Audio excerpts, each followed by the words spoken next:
All right, what's up, everybody? Another day, another viewer question. I think this one's a good one. So let's answer it. What is your tip to perfect dot placement with the rifle on targets from various presentations? I'm assuming high ready, low ready, etc. I'm obsessed with it. You should be. I dry fire a lot. That's really good. And I'm focused on getting another man card with some of the best times this year, but I'm doing too much correction with high ready presentation. Of course, C-zone at 25 is a small target, but still it's only 1 second for the shot. Okay, so in my opinion, this is 100% an index issue. Index being if I look to a small spot, and a small spot being if I have, say, this target right here, and I have a visual reference in the center, a very, very small visual reference in the center of the target, and I have my rifle at high ready. When I bring the rifle up to my eye target line, I need the dot to land exactly where I am looking every single time. Otherwise, and if it's not, we have to wonder, like, why is it not landing on the exact same spot each time? And if it's not, I would venture to guess that your index needs work. So again, index being wherever you look, the dot shows up exactly where you're looking. This is something that, in my opinion, is most certainly overlooked, not talked about enough, and something that also, like practical shooting sports, highlights very, very well. And it highlights it really well because you have different starting positions, right? Take, for instance, if you shot, USPSA or 3-gun or whatever, and you would have to do something like maybe put your muzzle on a specific spot on a barrel or a wall or something like that. And then on the beep, you're gonna run that way and shoot a target that's at 5 yards, right? Or 15 yards, whatever the case may be. Different start positions are really good for highlighting either a really good index or a really bad index, right? Wrists above shoulders, barrel starts, all of these things starting from different positions are highlighting the fact that you need a very good index, and the gun needs to do the exact same thing every single time. And that's what this guy should be working on, trying to get the gun to do the exact same thing every single time. So in my opinion, first mistake is doing this on a C-zone steel at 25. It is not small enough, right? Now, I get it. That's what the test is on, and that's great. However, if you are just giving yourself an entire C-zone steel for that gun to land on, that is not small enough, my dude, especially if you're trying to make it happen on game day. I would give yourself something a whole lot smaller to look at and a smaller target to hit in the exact same time, right? Without slowing down, we're going to give ourselves the exact same time, right? Same exact time standards, but something way, way smaller to look at. So what I would recommend doing, do something like this, right?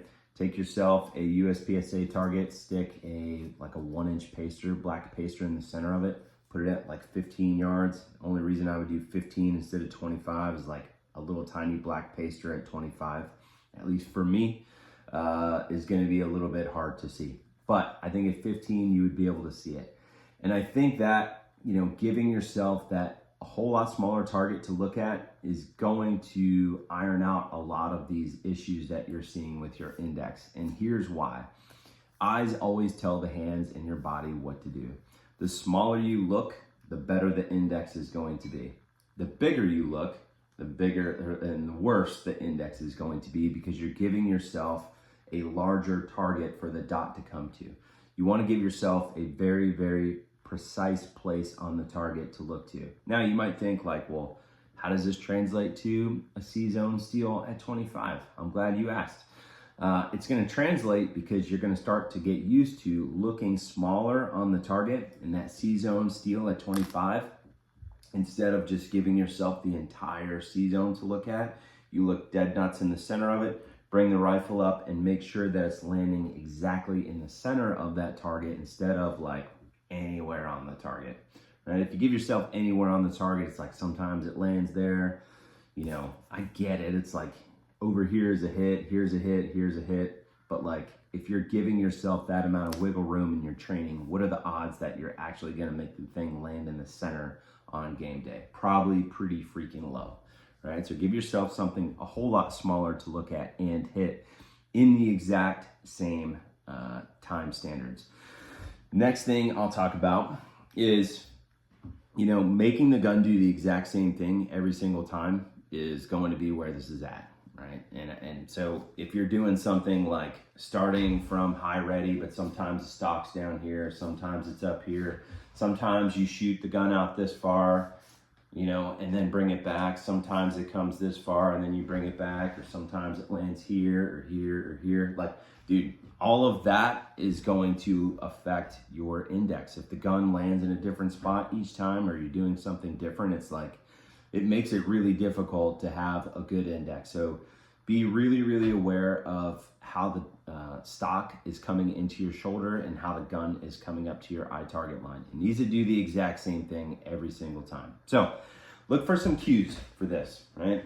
So the way I would go about doing it is if I just tuck the stock underneath my armpit and let my support hand go, right? And now my armpit is essentially holding this rifle up, or holding the back end of the rifle up. Like, that's where I want the stock to be. And from what I've seen, like the Man Card Challenge, like this is your starting position, right?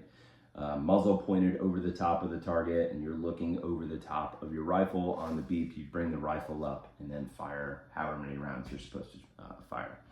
So, right, this should be your ready position, kind of just like this. Now, what I find is if I cant the rifle out a little bit like that, instead of being like this, it's pretty advantageous for me. This way the stock doesn't get hung up on my shirt or anything like that on the way out. So if I just can it just a little bit, and then on the way out, just turn it like that into my shoulder, what I found is the stock doesn't hang up on anything as I'm doing that, because it's not, in that position where it can catch a shirt or a kit or whatever. So this should be your starting position, just like this, right? Next thing I would think about is tracing your body with the stock on the way up to where you're going to put the stock, right?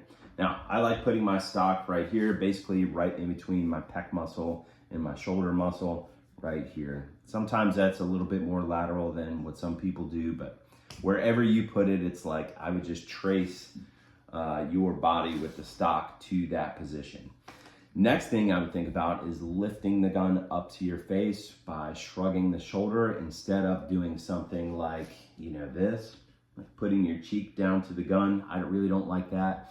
Now, you can like meet it in the middle somewhere.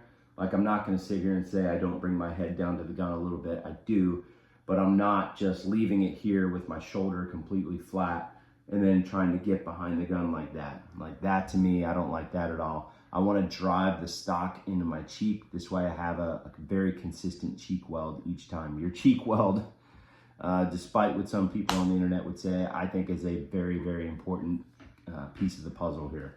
So drive the stock into your cheek, right?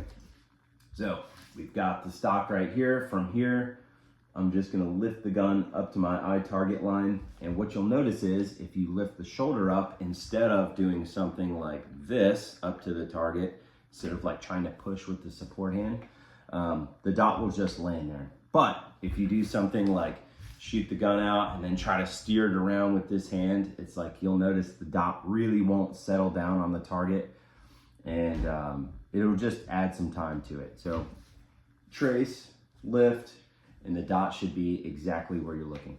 Look for those specific cues in your training, and that's the stuff that I would be looking for, and that's how I would go about training, trying to get the man card. So if you guys have any questions, comments, concerns, drop them below.